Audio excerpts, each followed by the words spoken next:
Assalamualaikum warahmatullahi wabarakatuh. Alhamdulillahirabbil alamin. Alhamdulillahilladzi amarna bi fi'lil khairat wa nahana an fi'lis sayyi'at wal munkarat. Asyhadu an la ilaha illallah wahdahu la syarikalah wa asyhadu anna Muhammadan abduhu wa rasuluh la nabiyya ba'dah. Allahumma salli ala Muhammad wa ala ali Muhammad kama sallaita ala Ibrahim wa ali Ibrahim innaka Hamidum Majid. Allahumma barik ala Muhammad wa ala ali Muhammad kama barakta ala Ibrahim wa ali Ibrahim innaka Hamidum Majid. Wa qala Allah ta'ala a'udzu billahi minasyaitonir rajim. Ya ayyuhalladzina amanu kutiba alaikumus siyam kama kutiba alal ladzina min qablikum la'allakum tattaqun.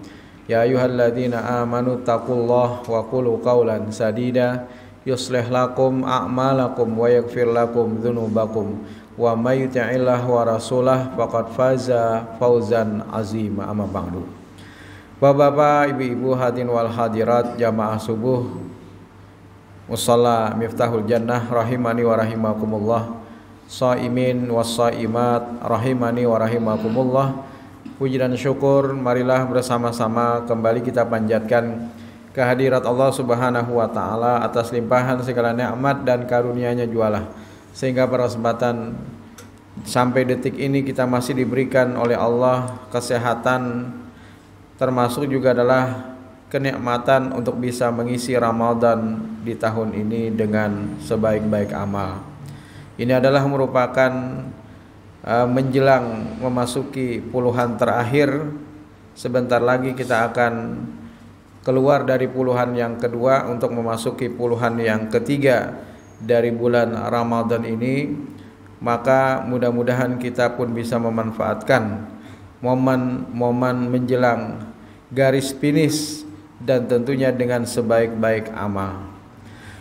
Salawat dan salam semoga senantiasa tercurah kepada Nabi kita Muhammad sallallahu alaihi wasallam beserta keluarga, para sahabat, tabi'in serta pengikut beliau yang senantiasa istiqamah menjalankan sunnah-sunnah makbulahnya hingga akhir zaman. Dalam sebuah hadis yang diriwayatkan oleh Imam Abu Hurairah, oleh Abu Hurairah, beliau pernah berkata, Rasulullah sallallahu alaihi wasallam pernah bersabda, dulu di zaman Bani Israel ada dua orang yang melakukan muamalah hutang piutang. Keduanya terlibat dalam transaksi hutang piutang. Sahabatnya berkata, aku ingin meminjam kepadamu untuk modal usahaku sebanyak 1000 dinar. Nah, 1 dinarnya itu sama dengan 4,25 gram bahari Pak. 1 dinar. Yaitu 1 dinar itu emas yang terbuat dari emas, ukurannya 4,25 gram emas. Nah, ini adalah mata uang yang stabil. Emas ini adalah mata uang yang stabil. Bahkan Amerika sekarang yang namanya untuk mencetak uang kertas tidak ada lagi menggunakan cadangan emas Pak. Jadi sekarang tidak ada cadangan emasnya. Padahal dulu kan ketika mencetak uang seharusnya ada cadangan emas. Ini tidak ada lagi. Sehingga dalam hal ini ketika terjadi resesi ekonomi, maka nilai uang itu bisa jadi akan turun secara drastis. Itulah yang disebut dengan inflasi. Nah, bahkan bahari pian makan nasi kuning sepiring berapa Pak? 75 rupiah. Masih bisa merasakan makan nasi kuning 75 rupiah bahari di sekolahan, atau paling tidak 100 rupiah. Sekarang ya 10.000 sampai dengan 12.000. Nah, masih kuning. Jadi jauh sekali sebenarnya nilai uang kita turun, karena itu bukanlah mata uang yang stabil, karena kita hanya berupa kertas. Nah, beda dengan yang namanya dinar. Jadi maka itu kenapa misalnya cicilan yang ada di Pegadaian Syariah itu adalah cicilan emas dibolehkan, karena itu adalah hanya sebagai komoditas perhiasan, bukan dijadikan sebagai mata uang. Yang diharamkan oleh Rasulullah Shallallahu Alaihi Wasallam itu adalah pertukaran antara emas dengan emas, perak dengan perak, kemudian syair, gandum dengan gandum, syair namanya al-birru bil biri, gandum kelas bawah dengan gandum kelas bawah. Kemudian wat-tamaru bit tamari, kurma dengan kurma. Wal milhu bil milhi, garam dengan garam.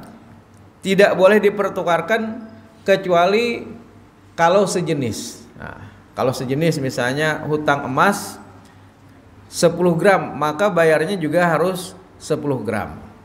Nah, jadi yang dipertukarkan itu kalau bisa sejenis, atau sama kualitasnya dan sama kuantitasnya. Maka tidak boleh berlebih. Kalau berlebih itu dinamakan dengan riba. Nah, boleh nggak kalau seandainya berbeda jenisnya? Boleh, Pak, dan tentunya beda nilainya, tetapi harus dilakukan secara tunai. Nah, inilah yang disebut dengan mata uang emas. Nah, mata uang emas, Pak. Maka itu tidak boleh pian berhuruf duit di bank syariah kalau tidak tunai. Jadi ketika pian hendak umroh misalnya membawa duit 1 juta, maka ketika itu juga pian akan mendapatkan real sekiannya. Misalnya taruhlah 4.000 per 1 realnya. Nah, maka ketika itu harus tunai diberikan. Kalau seandainya ada waktu berbeda dalam penyerahan, maka di situ tidak diperkenankan oleh Nabi Shallallahu Alaihi Wasallam. Jadi kalau beda jenisnya, beda kualitasnya boleh, tetapi harus dilakukan secara tunai. Nah, yang dimaksudkan di sini adalah emas yang berupa mata uang. Tapi bagaimana emas yang bukan berupa mata uang lagi, seperti emas perhiasan, emas antam, aneka tambang. Nah, maka dalam hal ini itu tidak termasuk dalam kategori emas yang disebutkan dalam hadis Nabi ini menurut para ulama. Jadi boleh kalau seandainya tidak tunai atau cicil dilakukan. Maka itu ada sekarang di Pegadaian Syariah, dan itu sudah ada fatwa DSN-nya, Dewan Syariah Nasional. Kita boleh mencicil emas, Pak, di Pegadaian Syariah. Jadi membeli emas itu dengan cara dicicil, atau bahasa kitanya mungkin membeli secara kredit. Kita tabung, kemudian nanti mencukupi 1 gram, mencukupi 2 gram, dan seterusnya. Nah, kembali kepada hadis Nabi tadi. Jadi ada 2 orang di zaman Bani Israil itu yang melakukan muamalah hutang piutang. Saudaranya pun berhutang sebanyak 1.000 dinar. Kemudian yang mau menghutangi ini pun berkata, siapa yang akan menjadi saksi dalam hutang ini? Maka yang berhutang pun berkata, Allah yang akan saya jadikan sebagai saksi dalam hutang yang aku minta ini. Baiklah, kata yang menghutangi. Yang kedua, aku ingin bertanya, siapa yang akan menjadi kafilmu atau juga penjaminmu? Maka yang berhutang ini kembali berkata, Allah yang akan menjadi kafilku atau juga penjaminku. Akhirnya orang tadi pun memberikan hutangan kepada temannya dengan banyak atau jumlah uang 1.000 dinar. Lalu orang tadi membelikan dari modal tadi, dibelikannya barang-barang untuk bisa dijualnya ke negeri seberang. Pada saat dia berlayar kemudian berdagang laku, sebelumnya sudah diperjanjikan bahwa tanggal sekian saya akan membayar hutang tersebut.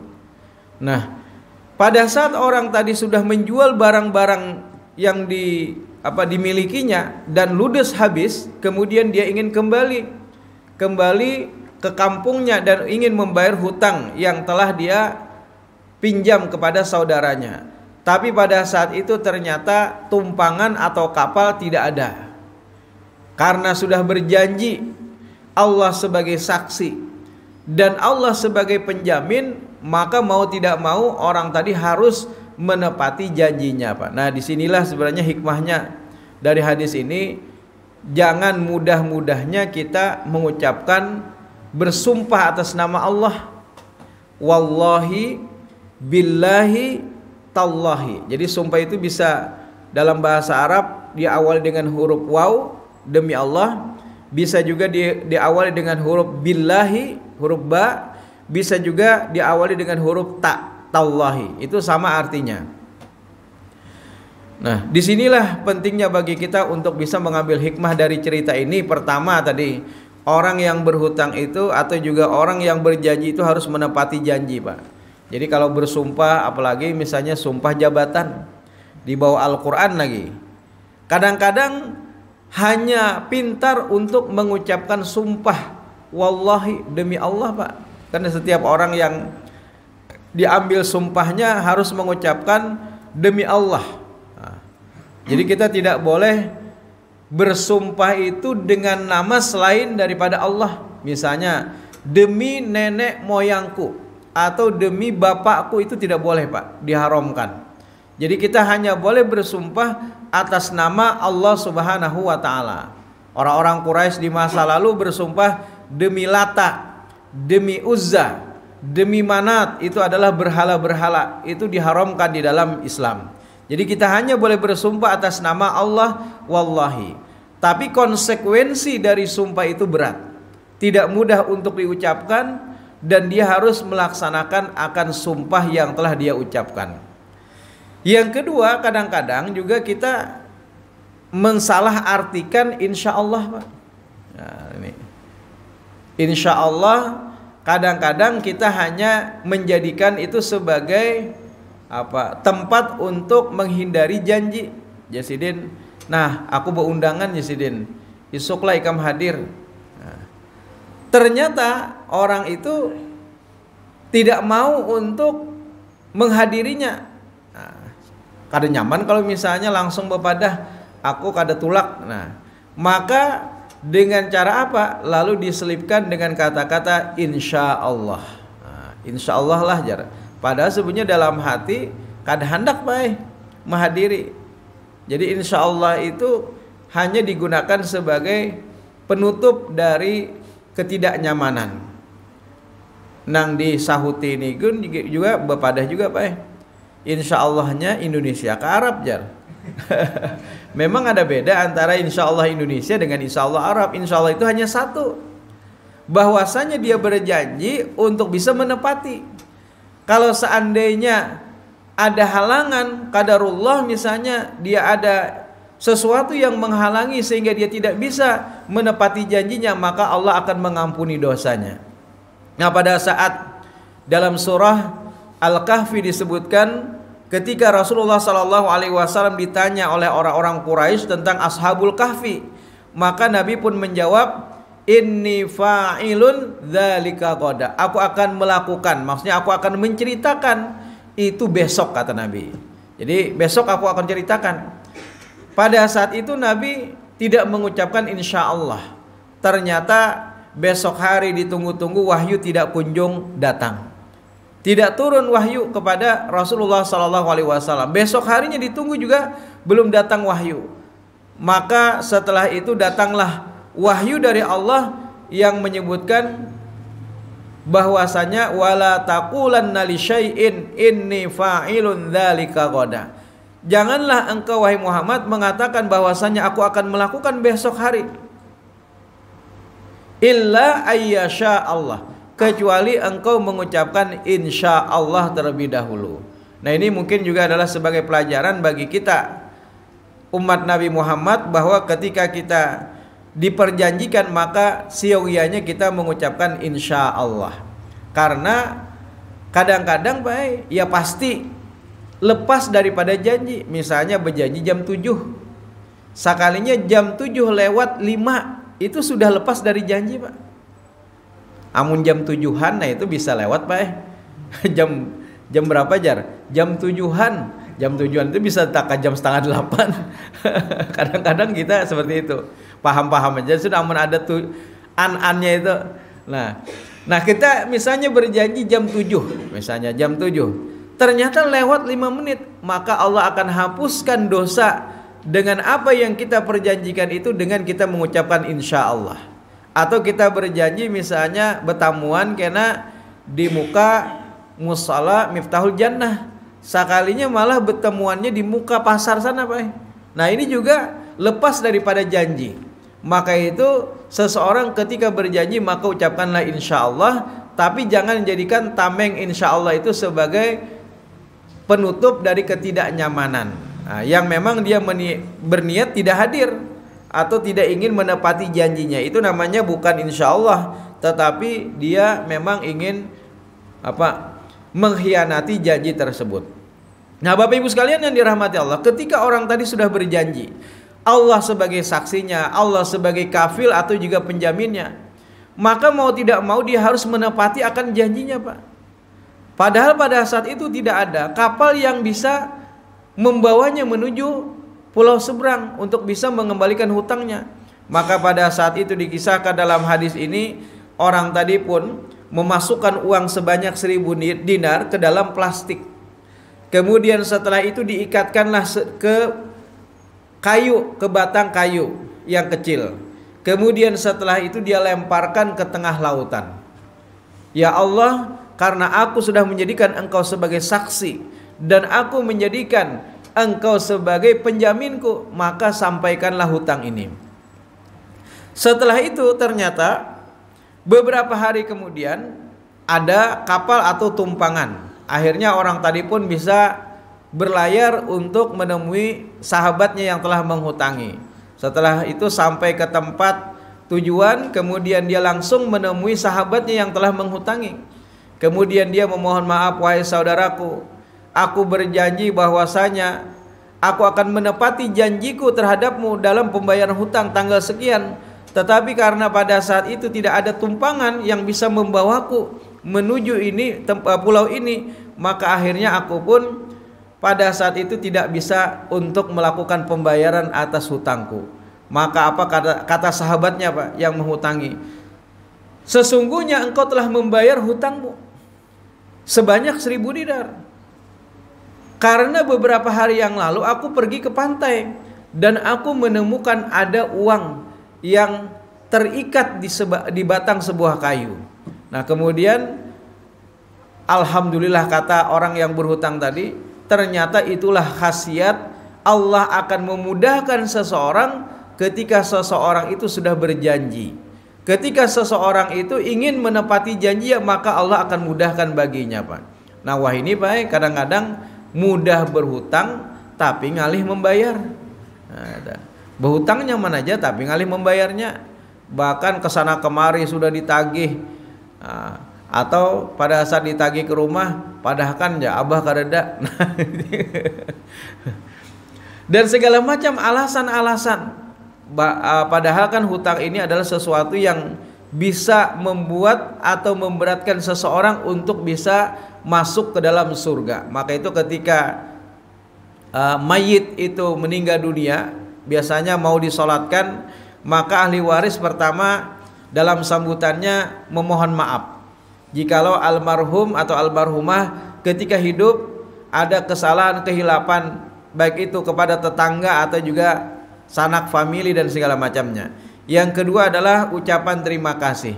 Yang ketiga biasanya adalah jikalau almarhum memiliki hutang piutang atau urusan muamalah lainnya, maka tolong diselesaikan kepada kami ahli warisnya. Itu biasa diucapkan.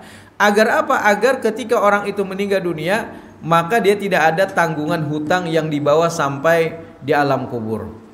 Sebab berat sekali ketika Nabi SAW duduk dengan para sahabat, kemudian Nabi mendapatkan kabar dari malaikat Jibril, lalu Nabi pun berkata, Nabi memegang dahi beliau. Musibah apalagi kata Nabi akan turun kepada kita. Maka pada saat itu para sahabat bertanya, ada apa wahai Rasul? Maka Rasul pun mengatakan, kalau seandainya ada seseorang yang meninggal dunia dalam jihad fisabilillah, dalam jihad fisabilillah padahal Pak, kalau seandainya dia dihidupkan lagi untuk kedua kalinya, kemudian setelah itu meninggal lagi dalam jihad fisabilillah, kemudian dihidupkan lagi untuk ketiga kalinya, sekali aja berjihad maka jaminannya adalah surga. Ini sudah 3 kali berjihad dan dia meninggal ketiga-tiganya di medan jihad, Pak. Tetapi seandainya kata Nabi dia ada hutang yang ada sangkut paut dengan urusan hutang, maka hutang itu akan membebaninya, menahan dirinya untuk bisa masuk ke dalam surga Allah Subhanahu wa taala. Maka itu kenapa jauh orang bahari, kalau ada orang meninggal dunia, maka ruhnya itu kalau dia misalnya terikat akan hutang, ruhnya itu mengawang-awang, kada diterima langit, kada diterima bumi. Sebenarnya tidak ada, Pak. Yang namanya orang meninggal dunia itu pasti diterima ruhnya, baik itu ahli kebaikan atau juga ahli maksiat, tapi pasti diterima ruhnya, Pak. Tinggal bagaimana dia mempertanggungjawabkannya. Jadi istilah mati jadi hantu itu kada ada, Pak. Kada. Itu hanya istilah atau mitos-mitos saja, atau film-film aja yang menggambarkan. Jadi sebenarnya tidak ada. Semua ruh itu pasti diterima, tinggal bagaimana dia mempertanggungjawabkannya. Kalau yang meninggal itu adalah jenazah orang muslim, maka ruhnya itu adalah bau yang semerbak harum. Bahkan malaikat pun akan menyambutnya. Nah, menyambutnya, bau harum siapa ini, kata para malaikat, ketika ruh orang itu diangkat ke atas langit. Kemudian sebaliknya, kalau seandainya yang meninggal itu adalah orang kafir, maka para malaikat pun akan memakaikan baju baginya, baju yang terbuat dari duri-duri. Kemudian mereka pun berkata, jenazah siapa yang busuk ini, bau busuk ini? Nah, mereka mengatakan demikian. Ternyata itu adalah jenazah orang-orang kafir. Nah, Bapak Ibu sekalian yang dirahmati Allah, jadi ruh daripada orang-orang kafir, maka mereka akan mengalami bau kebusukan yang luar biasa. Kemudian yang namanya hutang itu adalah humun bil lail, membuat orang cemas di malam hari, Pak. Hendak guring jam 9, tak ingat hutang bisa tak ke jam 12, Pak. Atau di siang hari, kata para sahabat, yang namanya hutang itu akan membuat orang hina di siang hari, membuat orang cemas di malam hari karena tak pikir akan hutang terus. Kemudian akan membuat orang hina di siang hari. Pada saat berpapasan dengan orang yang menghutangi, hakun sidin bersembunyi, bersembunyi, bahkan beliung ke lain supaya kada betamuan. Atau hendak sholat sekalinya pina ada di sop yang pertama namu hutangi hakun sidin ke lain. Nah, Bapak Ibu sekalian yang dirahmati Allah, jadi hutang ini tentu adalah sesuatu yang diperbolehkan sebenarnya. Hutang piutang itu adalah sesuatu yang diperbolehkan asal tidak ada di dalamnya yang namanya riba. Nah, silahkan kita melakukan hutang piutang asal tidak ada yang namanya riba. Kalaupun ingin untung, maka di dalam pinjam meminjam itu akadnya dirubah menjadi akad kerjasama, bukan hutang piutang, tetapi kerjasama. Ada akad mudharabah, ada juga akad musyarakah. Nah, Bapak Ibu sekalian yang dirahmati Allah, kembali kepada cerita tadi, ternyata Allah Subhanahu wa taala yang membayarkan atau memudahkan orang tadi untuk membayar hutangnya, sampai-sampai dia tadi melempar ke lautan, dan Allah yang menyampaikan hutang itu kepada yang menghutangi. Nah, jadi kalau misalnya ada niatan orang berhutang tapi kada hendak bayar, maka Allah akan sulitkan bayinya untuk membayar, Pak. Tapi sebaliknya, kalau kita berhutang dan kita memang punya niatan untuk membayar, maka pasti Allah akan memudahkannya. Jadi sebelum kita berhutang, maka tancapkan niat bahwasanya kita ingin secepatnya membayar kalau sudah ada uang, atau paling tidak ketika memang batas waktu atau jatuh tempo itu datang, maka segera kita melunasinya, bukan menunda-nundanya. Maka Allah akan memudahkan kita untuk melakukan pembayaran hutang tersebut. Nah, kemudian selanjutnya dari cerita ini bahwasanya yang namanya janji itu haruslah ditepati, sebagaimana seseorang berjanji atas nama Allah Subhanahu wa taala. Jadi hak-hak terhadap manusia itu harus kita senantiasa tepati. Begitu juga hak-hak Allah Subhanahu wa taala. Imam Al-Bishr mengatakan, kebanyakan orang hanya mengetahui hak-hak Allah di bulan Ramadan, sehingga pada bulan Ramadan mereka rajin untuk sholat, mereka rajin untuk melakukan amal-amal sunnah lainnya, tetapi ternyata mereka hanya pintar memahami atau mengetahui hak Allah di bulan Ramadan saja. Padahal hak Allah itu juga ada di luar daripada bulan Ramadan. Jadi yang namanya hak Allah itu juga ada di luar daripada bulan Ramadan, bukan hanya di bulan Ramadan saja. Nah, inilah yang mungkin kebanyakan kita kaum muslimin belum bisa memahami. Dikira oleh kita kaum muslimin bahwa hak Allah itu hanya terjadi di bulan Ramadan. Akhirnya dia pun rajin. Ya syukur juga dia rajin di bulan Ramadan, Pak. Tetapi sesungguhnya sekeluar dia daripada bulan Ramadan, dia juga akan semakin menetapi atau juga mempertahankan keistiqomahannya sebagaimana dia lakukan pada bulan Ramadan. Qiraatul Quran tetap dia pertahankan, kemudian juga infak atau sedekah tetap dia pertahankan, zikir kepada Allah tetap juga dia lakukan. Ala bi dzikrillah tatmainul qulub, hanya dengan mengingat Allah hati itu akan menjadi tenang, Pak. Bahkan dengan puasa itu akan dapat menekan angka stres atau juga ketidaktenangan atau kecemasan pada diri kita. Bahkan ini akan menyehatkan badan, Pak. Ada penelitian yang dilakukan oleh seorang peneliti dari Jepang. Beliau mendapatkan Nobel penghargaan, Pak. Jadi dalam penelitian itu ternyata beliau meneliti tentang puasa, tapi beliau menyebutnya adalah berlapar diri, melaparkan diri. Nah, jadi orang Jepang karena mereka bukan Muslim, maka mereka menyebutnya puasa itu dengan melaparkan diri. Kalau kita menyebutnya saum atau juga siam. Nah, ketika seseorang itu melaparkan diri atau berpuasa, maka sel-sel yang lapar itu dalam tubuh seseorang akan memakan sel-sel yang mati, Pak. Jadi sel-sel yang mati itu sumber penyakit, baik itu sumber penyakit yang paling ringan sampai dengan menjadi sumber penyakit yang paling berat, Pak. Kanker, tumor dan segala macamnya. Itu adalah dari sel-sel yang mati, tumbuh kemudian itu berubah menjadi penyakit. Nah, bagaimana cara menghilangkan itu? Ternyata dalam ajaran Islam atau syariat Islam, itulah yang disebut dengan saum atau puasa.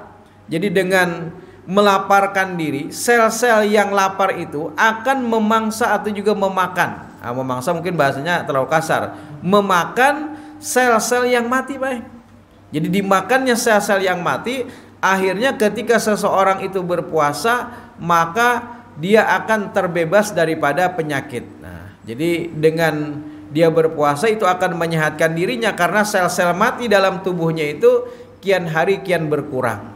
Apalagi kita melaksanakan puasa setiap hari di bulan Ramadan. Nah, dalam penelitian itu menyebutkan sekurang-kurangnya dalam satu minggu itu 2 kali, Pak. Sekurang-kurangnya dalam satu minggu itu berpuasa 2 kali. Kira-kira puasa apa yang kita lakukan dalam satu minggu itu 2 kali, Pak? Puasa Senin dan Kemis itu minimal. Nah, jadi untuk bisa menyehatkan badan, pian ahli kesehatan, untuk bisa menyehatkan badan, ternyata satu minggu itu 2 kali kita berpuasa. Apalagi kalau misalnya di bulan Ramadan setiap hari.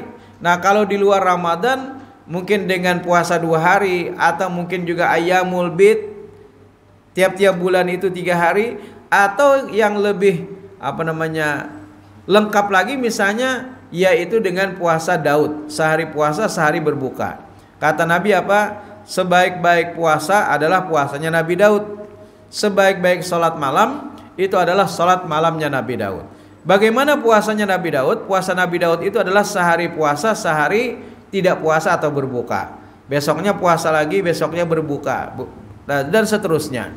Kalau salat malamnya Nabi Daud bagaimana? Yaitu adalah beliau tidur di awal malam. Kalau ini di luar Ramadan, malah kalau kita di bulan Ramadan kan tidak mengapa, karena kita ingin syiar ini bisa dilaksanakan oleh semua orang berjamaah di masjid, lalu kita mengerjakan di awal malam. Tapi kalau di luar Ramadan maka sebaiknya mengambil waktu yang baik, yaitu adalah di sepertiga malam. Jadi Nabi Daud itu kata Nabi, beliau tidur di awal malam, kemudian nanti bangun di sepertiga malam untuk mengerjakan sholat. Nah, Bapak Ibu sekalian yang dirahmati Allah, jadi penelitian ini justru membuktikan dengan berpuasa itu akan semakin menyehatkan badan. Dan puasa ini dilakukan tidak kurang dari 8 jam dan tidak lebih daripada 16 jam, Pak. Berarti kalau kita puasa kan taruhlah misalnya jam 5 lewat kan, jam 5 lah misalnya. Kemudian sampai jam 6.31. Nah, kita taruh jam 6 aja kan. Berarti ada berapa jam, Pak? Ada 13 jam. 13 jam berarti sangat matching sekali dengan apa yang ada dalam penelitian ini, bahwa puasa itu dilakukan yang berkhasiat itu kalau tidak kurang dari 8 jam dan tidak lebih daripada 16 jam. Sementara kita berada di tengah-tengah, itu 13 jam. Nah, inilah satu penelitian yang akhirnya dengan penelitian ini beliau mendapatkan Nobel penghargaan. Maka ini adalah sebagai bukti bahwa syariat agama kita, yaitu saum, itu adalah dapat menyehatkan badan seseorang. Nah, Bapak Ibu sekalian yang dirahmati Allah, kembali kepada hadis Nabi SAW tadi, kalau kita mengetahui hak manusia terhadap manusia, maka kita juga akan memenuhi. Begitu juga ketika kita mengetahui hak kita terhadap Allah Subhanahu wa taala. Hak-hak Allah terhadap kita hambanya, yaitu adalah agar kita mengerjakan amal-amal, dan itu bukan hanya dilakukan pada bulan Ramadan. Sekeluar Ramadan mudah-mudahan kita pun juga mampu istiqomah untuk bisa melakukan amal-amal terbaik sebagaimana yang kita lakukan pada bulan Ramadan. Apalagi sebentar lagi Ramadan akan berlalu meninggalkan kita. Apa yang tersisa dari kita yaitu adalah bagaimana kita bisa mengisi akhir daripada Ramadan ini dengan sebaik-baiknya, dengan sebaik-baik amal, dan mudah-mudahan kita bisa mendapatkan yang namanya malam kemuliaan atau disebut dengan Lailatul Qadar. Taharrau, kata Nabi, Lailatul Qadri fil ashril awakhiri min Ramadan. Cari-carilah oleh kalian yang namanya malam kemuliaan, yaitu adalah di 10 terakhir daripada bulan Ramadan, atau minal witri, dalam hadis lain disebutkan dari malam-malam ganjil di 10 terakhir daripada bulan Ramadan. Nah, ini sebentar lagi kita akan memasuki puluhan terakhir, maka khidmatkan, kencangkan ikat pinggang kita untuk bisa meraih malam kemuliaan tersebut. Demikian yang bisa ulun sampaikan, lebih dan kurangnya mohon maaf. Dan ulun akhiri dengan membaca kifaratul majlis. Subhanakallahumma wa bihamdika asyhadu an la ilaha illa anta astaghfiruka wa atubu ilaik. Wassalamualaikum warahmatullahi wabarakatuh.